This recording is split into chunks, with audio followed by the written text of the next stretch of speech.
রাজ্যে বাক স্বাধীনতা হরণ করা হচ্ছে, অভিযোগ তুলে সরব হলেন শ্রীরামপুরের সাংসদ কল্যাণ বন্দ্যোপাধ্যায়।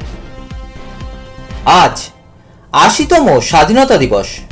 প্রতি বছরের মতো শ্রীরামপুরের দিকে দিকে গিয়ে জাতীয় পতাকা উত্তোলন করেন সাংসদ।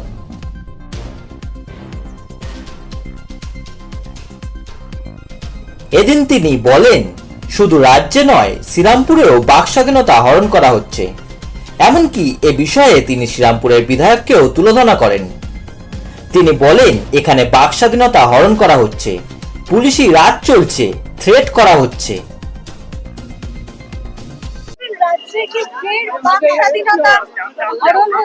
হ্যাঁ, শুধু তাই না, শ্রীরামপুরে হচ্ছে। বলছে এখানকার বিধায়ক কাম মন্ত্রী বলছে, সরকারের বিরুদ্ধে কেউ কোনো কথা বললে মেঘের থেকে বার করে নিয়ে এসে আমরা বার দেখে দেখাবো। থ্রেট করা হচ্ছে, নিশ্চয়ই থ্রেট করা হচ্ছে। আমি খুব ভদ্রলোক বলে ওকে জানি, কিন্তু হঠাৎ করে এরকম ডিভিয়েশন হলো কেন আমি জানি না। ওদের অনেক বিধায়ক ভদ্রলোক নয়, কিন্তু এই বিধায়ক ভদ্রলোক, কিন্তু তা সত্ত্বেও কেন এরকম ডিভিয়েশন হলো আমি বুঝতে পারছি। বাক স্বাধীনতা হরণ করা হচ্ছে, পুলিশি রাজ চলছে, বই সবাইকে থ্রেট করা হচ্ছে। এক একটা ছেলেকে ধরে নিয়ে এসে যে 24 ঘন্টা করে বসিয়ে রাখা হচ্ছে। এদিন রচনা বন্দ্যোপাধ্যায়ের প্রসঙ্গে তিনি বলেন, এরা সুযোগ সন্ধানী মহিলা, এরা রাজনীতিতে পচা, ঘৃণার পাত্র। আপনারা এইসব লোকের মহিলাদের নাম করেন কেন বলুন? এরা সব সুযোগ সন্ধানী ভদ্র মহিলা, এদের কথা বলেন কেন? এরা রাজনীতিতে পচা, এরা মানুষের কাছে ঘৃণার পাত্র হয়ে গেছে। এরা তো মানুষের কাছে যায় না।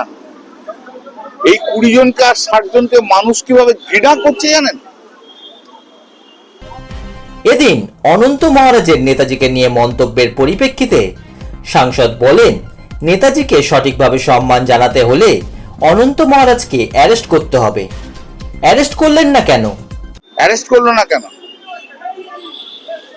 যদি নেতাজি সুভাষচন্দ্র বসুকে আপনি সম্মান জানাতে চান, মাননীয় মুখ্যমন্ত্রী অনন্ত মহারাজকে অ্যারেস্ট করলেন না কেন?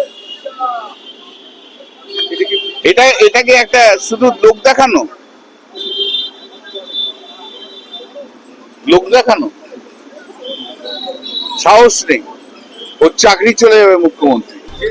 এর পাশাপাশি তিনি আরো বলেন, বিজেপি বুঝতে পেরেছে তারা ককরোচ পার্টির হাতেই শেষ হয়ে যাবে। দিল্লিতে প্রধানমন্ত্রী পতাকা উত্তোলনের পরে বলছেন, স্বাধীনতার পর এই প্রথম বন্দে মাতরম বাজলো দিল্লিতে। কোথায়? দিল্লিতে। কেন একদিন বাজাননি কেন?